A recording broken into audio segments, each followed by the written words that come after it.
Did you know that there's a test that can determine not only how long you'll live, but how healthy you'll be later on in life? There's a test that's better at predicting how long you live than your blood pressure, your cholesterol, even your weight. And most people have never heard of it. By the end of this video, I'm going to show you how you could potentially add 12 years of healthy living to your life.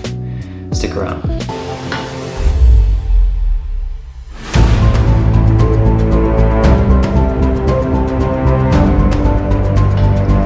Hey guys, I'm Ben, and thank you so much for checking out my channel. And if you want more health-related content, please like and subscribe. I recently read Outlive by Peter Attia. In this book, Peter Attia talks about a test that he calls the single best predictor of longevity.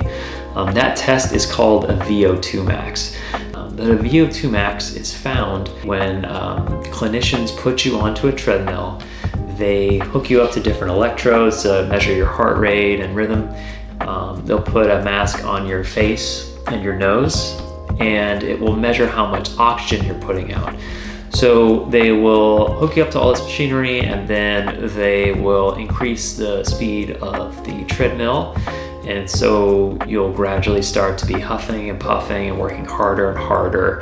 And you'll really get to a point where you are really working hard and you basically tap out.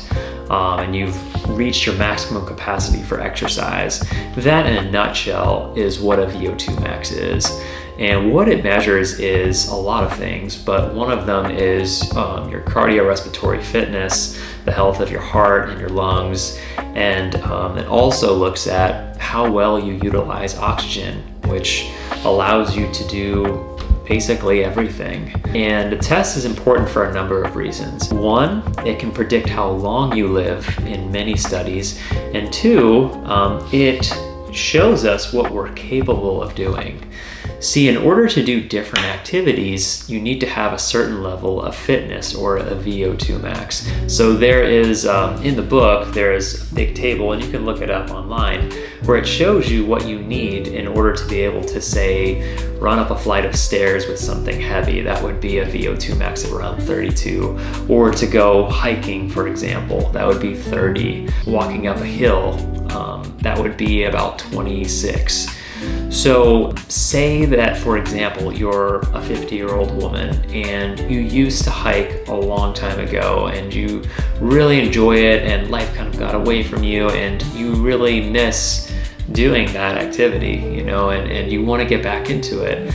And what you plan to do is retire so that you can start to do that more, maybe travel and go to different areas in the world where you can hike. Important thing to consider is, like I was saying, the VO2 max that you need in order to hike is around 30. So if you are, the average 40 to 49-year-old has a VO2 max of around 32, for 50 to 59 around 29, and 60 to 69 around 25 or 26. So if you're this, hypothetical person, you may have been able to hike in the past, but you may not be able to do that anymore if you haven't kept up with, conditioning your body and working out and things of that nature. So you wouldn't be able to hike, for example. And this is something that compounds over time, so every 10 years or so, your VO2 max will go down about 10%. And every 10 years after 50 years old, 15%. So it's something that can really slowly creep up on you. And you'll find that what happens to a lot of people is they're just not able to do a lot of things, especially in that 6th or 7th decade. People find that they're definitely not able to do things that they like doing, like walking for extended periods of time or walking upstairs, anything with heavy physical exertion. They just feel kind of exhausted and short of breath and tired. And a lot of times there'll be a big workup. Maybe it's their heart, maybe it's their lungs. You get a stress test, an echocardiogram, cardiac cath, pulmonary function tests, labs to look for things like anemia, kidney dysfunction, all kinds of things like that. And everything from a pathological sense comes up negative. There's no disease that's underlying these changes. It's just the person is deconditioned, meaning that they aren't fit, more so reflecting their lung and cardiac function. It's important to keep this in mind so that we can keep that level of fitness up. And if you're there, by the way, if you are in a space where you're not able to do a lot of those things that you want to do, luckily, Peter Attia talks about different protocols and ways to increase your VO2 max. And that is possible even at an elderly and advanced age, and we'll talk about that. But the other thing that's really important about the VO2 max is that it actually does predict longevity. It actually predicts how long you will live, like I was alluding to at the start. So there was a study in JAMA in 2018 where there was about 120,000 people enrolled in a study. And in this study, they looked at people's VO2 maxes and they followed them over time. And what they found was that across the board of all-cause mortality and death, people with a higher VO2 max, with that higher level of fitness, their mortality was lower. And that doesn't go just for things that you would typically associate with cardiac health.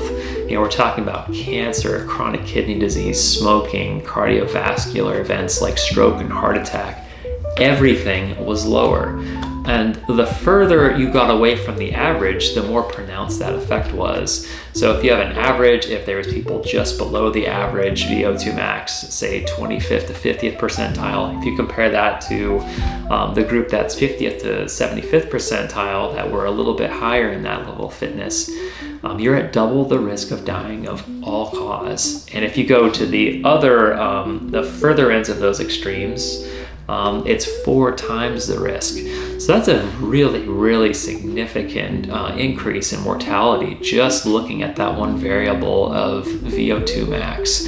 And then there was another study done by the American College of Cardiology where there was 750,000 people. And they looked at people from ages 30 to 95 years old, same exact results. They looked at the VO2 max, the mortality was lower across the board. So it's something that's very well noted in research that the higher VO2 max, the longer you live. So we know that the VO2 max is important. Now what do we do about it? Well, there are ways to improve the VO2 max. What you want to do if you want to improve your VO2 max is increase physical exercise, of course. However, there's specific things to consider. When we talk about exercising, one way we think about it is by zones of exertion. 1 would be the lowest level of exertion and 5 would be the highest. And one way to think about this is just your own perception of how hard you're working. The other way to do it would be by looking at your heart rate. One way to look at this is by looking at your maximum heart rate, which you could estimate by subtracting 220 in your age, and that will give you a general idea of where your heart rate is. It's not a perfect measurement, but if you just want to estimate it, that's one very popular way to do that. You could also find that maximum heart rate through, very carefully increasing up to your maximum effort. And if looking at the heart rate is something that you're really interested in, you could also use, of course, your smartwatch, or I like to use a Polar chest strap in order to track my heart rate. It's really nice, and it actually hooks up to different apps, and that I use is called Fit IV.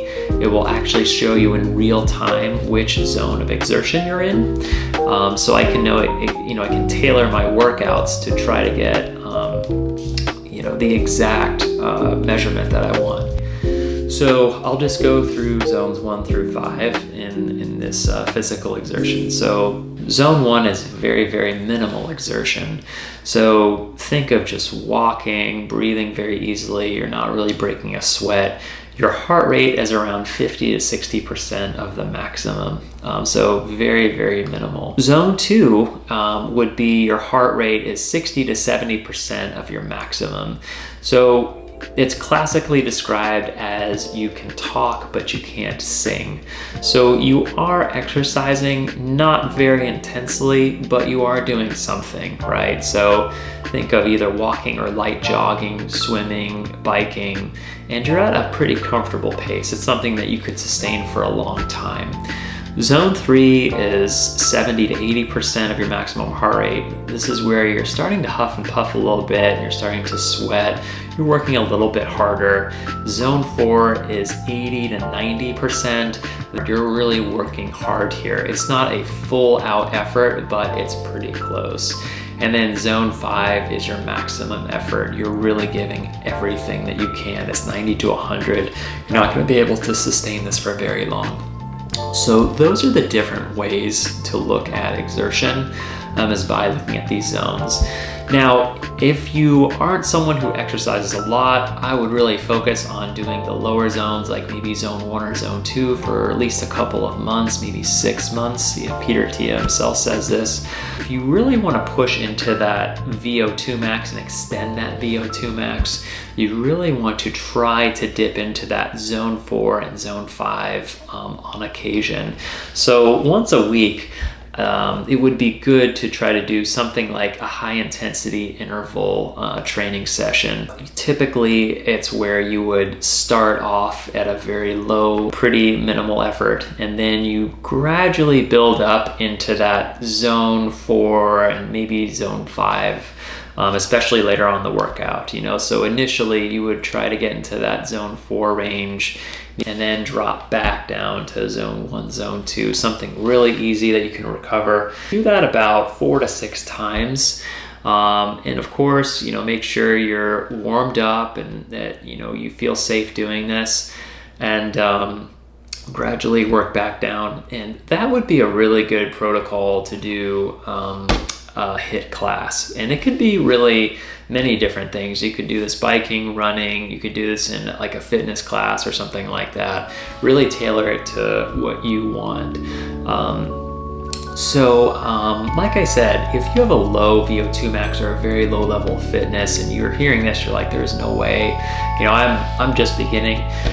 Do take heart in the fact that Peter Attia does talk about in his book that this can be substantially increased. He did mention a statistic, 2 different ones, where if someone had a really low VO2 max, they were elderly or frail, for example, in just about 18 to 24 weeks or so, in a short period of time, it can be increased pretty drastically, and up to a year, it can be increased even further.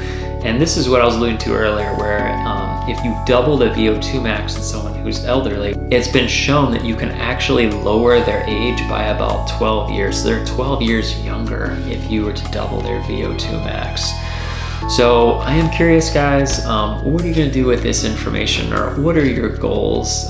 Do you want to be training really hard when you're in your 80s and 90s, or do you just want to be a little bit healthier, maybe play with your grandkids or something like that?